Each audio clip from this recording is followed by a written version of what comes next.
Bapak Ibu hadirin sekalian, sebelum saya menyerahkan maklumat Sunda ini, saya ingin bacakan. Ada beberapa yang ingin saya garis bawahi. Ada surat diantaranya tentang sikap Sunda terhadap Kalimantan, terhadap otonomi Aceh, sikap Sunda juga terhadap Papua.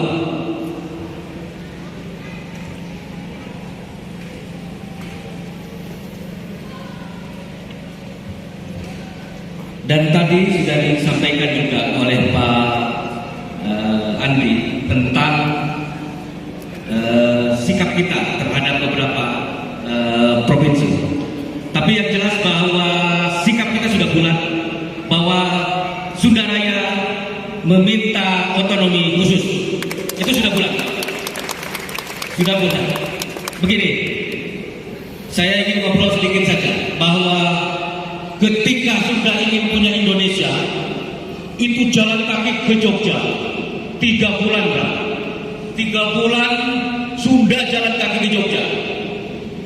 Dia itu ketika jalan kaki pasukan Siliwangi ke Jogja, dia nggak bawa cukur jenggot, nggak manggul beras ke mereka. Di jalan dihadang dengan peluru, ingin punya Indonesia. Sudah. Itu sampai jalan kaki ke Jogja 3 bulan. Datang ke Subang, ke Jogja itu kayak orang gila. Rambut gondrong, pakaian udah dekil. Dan di Jogja ini mereka itu perang, bukan diam. Ini ketika Sunda ingin punya Indonesia. Ketika Sunda ingin punya Indonesia juga, itu Bandung sampai dibakar tuh. Bandung sampai dibakar. Itu karena Sunda ingin punya Indonesia. Artinya perjuangan Sunda terhadap berdirinya negara Indonesia itu sudah tidak bisa diragukan lagi. Tapi hari ini kita bisa melihat Aceh bisa memiliki otonomi khusus. Papua bisa memiliki otonomi khusus. Jogja bisa memiliki otonomi khusus. Kenapa Sunda tidak? Makanya hari ini saya meminta Sunda Raya meminta otonomi khusus.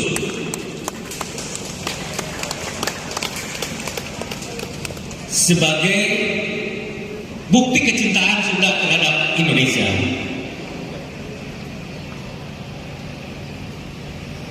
Dan khusus Pak Ketua DPD, saya tekankan lagi, surat ini disampaikan bahwa ada 11.000 masyarakat Sunda yang ada di Papua. Ini sudah memberikan surat juga kepada kita untuk memohon pertolongan agar di Papua memiliki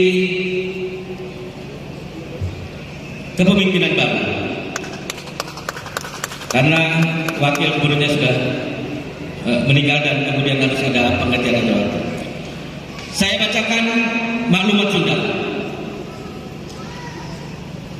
Mengingat bahwa lahirnya negara Indonesia sesuai pembukaan Undang-Undang Dasar 1945 bertujuan melindungi segenap bangsa Indonesia dan seluruh tumpah darah Indonesia untuk memajukan kesejahteraan umum dan mencerdaskan kehidupan bangsa serta untuk mewujudkan keadilan sosial bagi seluruh rakyat Indonesia.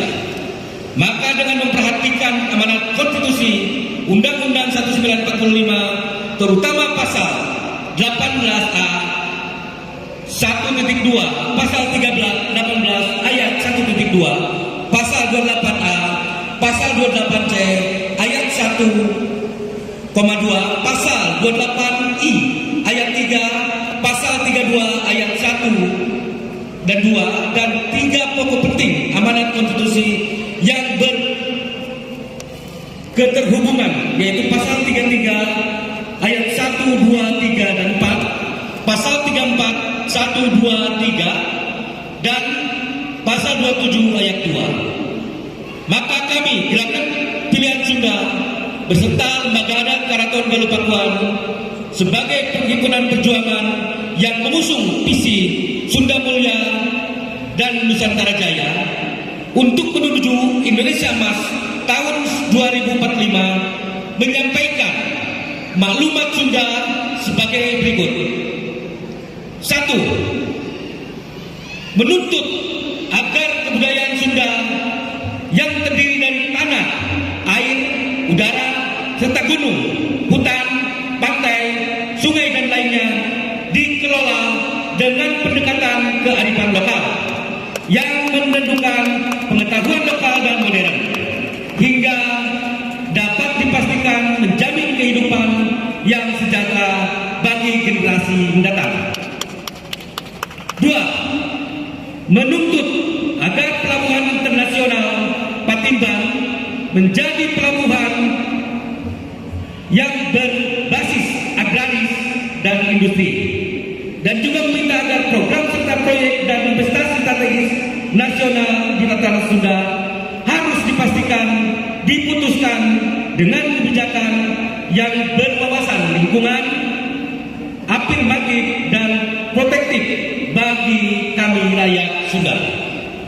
3. Menuntut Presiden Republik Indonesia melalui Dewan Perwakilan Daerah RI untuk mengubah nama alternatif dalam perspektif bagi rakyat Sunda.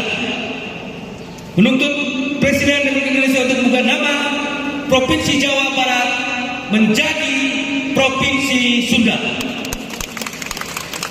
Meminta pemerintah daerah di tataran Sunda untuk membuat kebijakan dan peraturan daerah yang mendukung semua upaya untuk menjaga kearifan lokal dan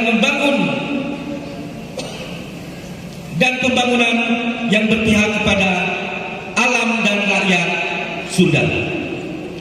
Demikian maklumat Sunda ini kami sampaikan untuk menjadi perhatian dan pelaksanaan kebijakan pemerintah pusat oleh Presiden Republik Indonesia Bapak Insinyur Haji Joko Widodo.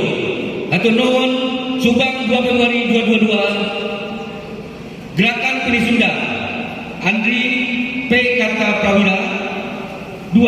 Lembaga Adat Karaton Galuh Pakuan, Rahyang Mandalajani Epi Silviadi. Terima kasih. Ini suratnya tidak saya bacakan karena panjang. Nanti untuk press release nanti akan dibagikan. Terima kasih. Assalamualaikum warahmatullahi wabarakatuh.